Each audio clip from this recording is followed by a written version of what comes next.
nagħmlu paċi?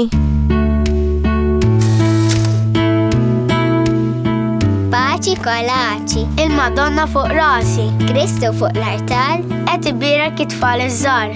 dawn it-tfal imberki għax ħajsiru għad-disin. Kemmu sabiħ kieku tista' dejjem tagħmel paċi daqshekk malajr, kieku tajjeb, kemm jgħaddu malajr il-konflitti u l-ostilitajiet, kemm jispiċċa malajr il-ġlied bejn il-pajjiżi, bliet, parroċċi, każini u familji, kemm tispiċċa malajr il-gwerra fil-Lvant Nofsani, fl-Afganistan u fid-Darfur. Propjament, kif ikun il-paċi? Slim, armonija, serenità, silenzju, bilanċ, stat ta' rispett, ta' ġustizzja, ta' rida tajba. Il-kelma paċi oriġinat mir-Ruman pax li għalihom kien sempliċiment l-assenza tal-gwerra. Imma l-fatt li ma hemmx gwerra mhux bil-forsi fisser li hemm il-paċi.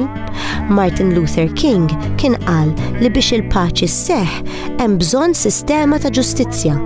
Għalih, il-fatt li l-bojot ma jaħqrux is-suwed ma kienx biżżejjed u meta akkużawh li kienet jiddisturba l-paċi pubblika qal "True peace is not merely the absence of tension, it is the presence of justice." Terġa' hemm min jemmen li l-paċi vera teħtieġ mhux biss il-ġustizzja tal-bnedmin, imma anke mal-kumplament tal-ħolqien, armonija mal-ambjent, mad-dinja naturali. Jekk kulħadd jixtieq il-paċi, għaliex ma jeżistix? Hemm min iddedika ħajtu jipprova jistudja dil-mistoqsija. Saħansitra hemm korsijiet u anke universitajiet sħaħ li xogħolhom jippruvaw jifhmu kif tista' żomm il-paċi.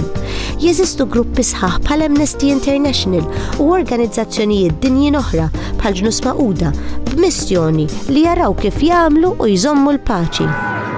Imma xorta, ma tgħaddix ġurnata li ma tismax b'xi gwerra f'xi pajjiż jew ieħor. L-ewwel gwerra dinjija, l-Alleati kienu laqmuha A War to End All Wars. Jaħasra kemm marru żmerġ, it-Trattat ta' Paċi ta' Versailles spiċċa biex sarraf fit-tieni gwerra dinjija. Għaliex isna rridu niġġieldu bil-fors? Donhom il-problemi ekonomiċi, kulturali, politiċi, il-faqar, l-injoranza, il-preġudizzji jaraw kif jagħmlu u jaqalaw l-inkwiet.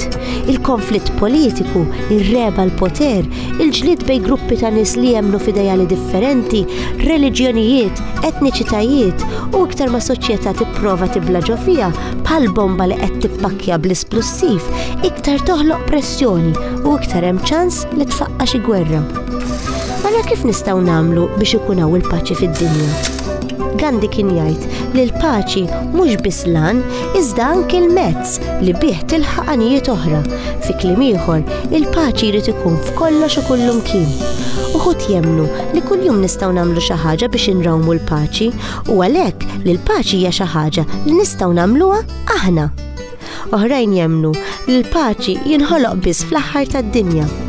Interessanti li l-Musulmani jemmnu li l-bnedmin jitwieldu fi stat ta' paċi, fi stat ta' Islam, jew ta' salam, jew bil-Malti ta' slim.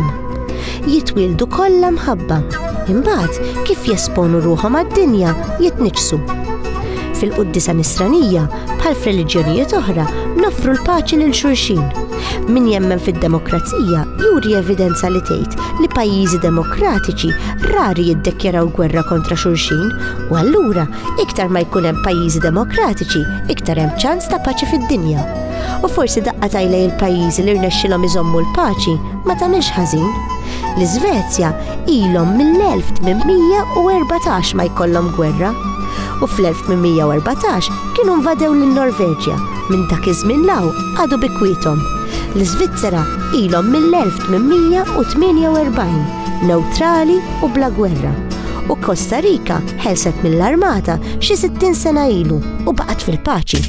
Għal-kurżità, il-premju tal-paċi kif tagħmel biex tirbħu? Il-premju ħolqu Alfred Nobel u tirbħu jekk tkun rajt opportunità biex tnaqqas il-vjolenza jew l-konflitt jew l-oppressjoni. Trid turi li int mexxej u tipprovdi xogħol li jaqdi lil pajjiżi. Imma anke jekk ma tirbaħx il-premju, il-fatt li jkollok il-paċi f'qalbek, f'ħajtek, f'pajjiżek u fid-dinja waħdu huwa l-ikbar premju li qatt tista' taqlab.